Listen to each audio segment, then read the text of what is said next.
আবার আসিব ফিরে ধানসিঁড়িটির তীরে এই বাংলায়, হয়তো মানুষ নয়, হয়তোবা শঙ্খচিল শালিকের বেশে।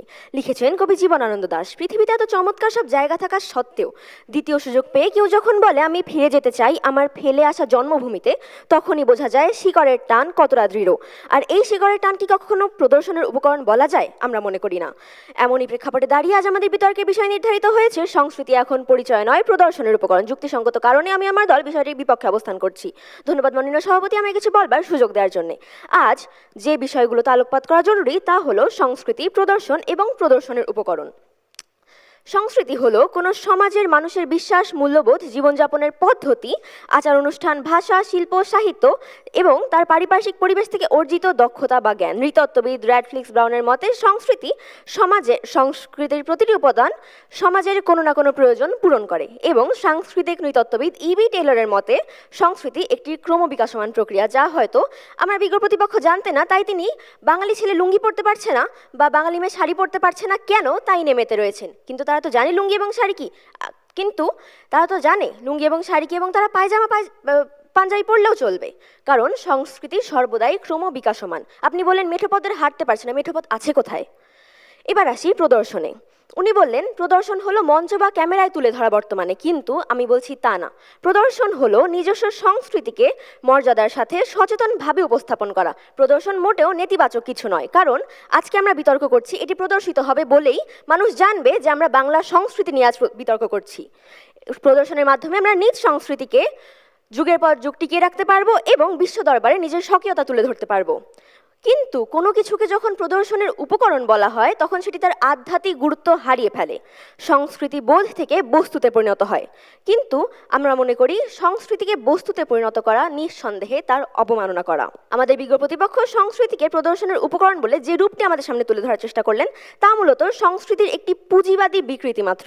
সমাজের গঠন বিশ্লেষণ করলে দেখা যায় সমাজে সংস্কৃতির দুটি রূপ দেখতে পাওয়া যায়। একটি বিত্তবানদের তথাকথিত ভদ্র সংস্কৃতি এবং অপরটি নেহাতি সাধারণ মানুষের জনসংস্কৃতি। উনি যে বললেন আমরা 364 দিন কিছু না করে শুধুমাত্র একটি দিন কিছু করে সেটি পোস্ট দিয়ে ফেলি, আপনারা হয়তো জানেন না। হ্যাঁ, যে বিত্তবানদের কথা বললাম তারা হয়তো 364 দিন পান্তা না খেয়ে শুধুমাত্র পয়লা বৈশাখের দিন পান্তার পোস্ট দিতে পারে, কিন্তু আমাদের জনসংস্কৃতি যাদের নিত্যদিনের মধ্যেই মিশে রয়েছে আমাদের সংস্কৃতি, তারা কিন্তু প্রতিদিনই পান্তা খায়। হয়তো পান্তার সাথে ইলিশও পায় না, তেলও পায় না, শুধু খায় নুন দিয়ে বা নুন ছাড়া।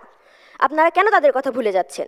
যেহেতু আমাদের বিজ্ঞ প্রতিপক্ষ কিছু পক্ষপাতদুষ্ট ভ্রান্ত ধারণা নিয়ে বেঁচে রয়েছেন, তা ভাঙতেই আমরা আজ মনস্তাত্ত্বিক, সমাজতাত্ত্বিক এবং ঐতিহাসিক পর্যালোচনায় দেখিয়ে দিয়ে যাব সংস্কৃতি আজও আমাদের পরিচয় এবং আজীবন তা থাকবে।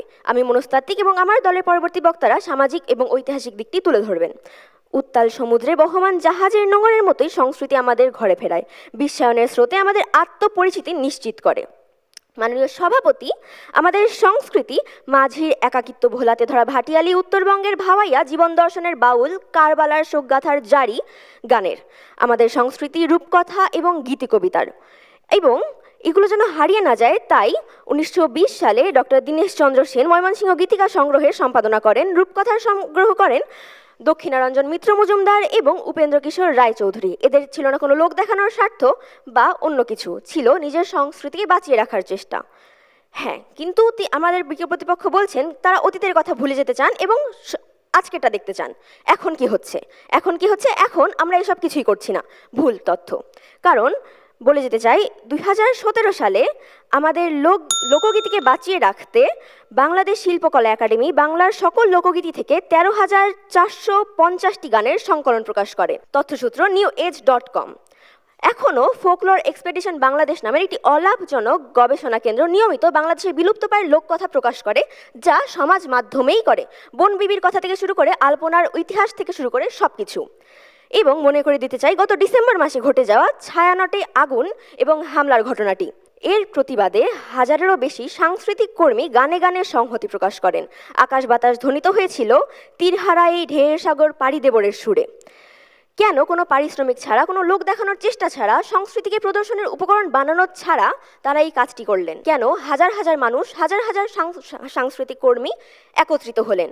কারণ একটাই, আঘাত হানা হয়েছিল আমাদের অস্তিত্বে, এবং আঘাত যখন হানা হয় আমাদের অস্তিত্বে, তখন মানুষ আর কিছুই মনে রাখে না।